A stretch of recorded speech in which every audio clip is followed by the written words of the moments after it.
अस्सलाम वालेकुम नादरीन, मैं तारिक सानी ते तुसी देख रहे हो मेरा YouTube channel Rabbar Entertainment Plus. Yusuf Khan की एक दूसरी बड़ी बेहतरीन फिल्म लैके तुहाडी खिदमत विच हाज़र हो रहे हैं और तुहानूं दसदा जावां कि यह फिल्म यूट्यूब ते मौजूद नहीं है और उस फिल्म का नाम है वफादार। 7 अप्रैल 1978 बरोज़ जिमा रिलीज़ होने वाली एक black and white Punjabi film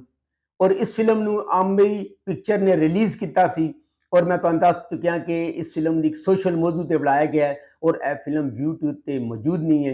इस फिल्म के अदाकार यूसुफ खान, आसिया, मसूद अख्तर,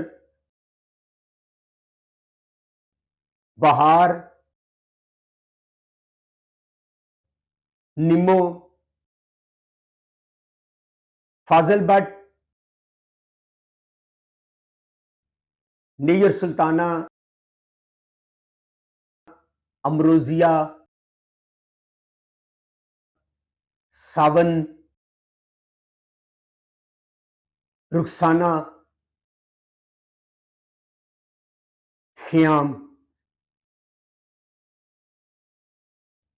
अनीता, शकील। इस फिल्म के हदायतकार मसूद असगर, इस फिल्म के प्रोड्यूसर जिया बिन इमाम,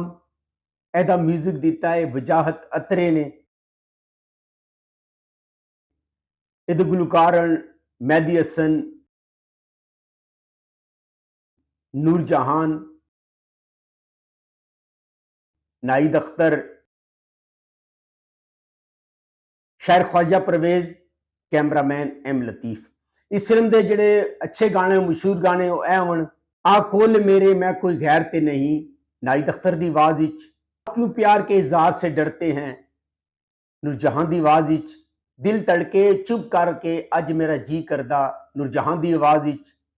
मुहब्बत कर कदी ना डर, नाहिद अख्तर की आवाज विच, तेनू प्यार करांगी सुबह शाम सजना, नूरजहां की आवाज विच, तेरा मेरा साथ रहना सोहणिया, नाहिद अख्तर की आवाज विच, तेरी मेरी बदोबदी अख लड़ गई, नाहिद अख्तर की आवाज विच। और इस फिल्म नूं लोर शाहनूर स्टूडियो तैयार किया गया सी और मैं तुहानूं पहले दस सकिया कि यह फिल्म यूट्यूब पर मौजूद नहीं है। अगर तुहानूं मेरी मालूमात अच्छी लगी हो मेरे चैनल को लाइक करो, सबसक्राइब करो, शेयर करो, तो नैक्सट वीडियो तक रब राखा।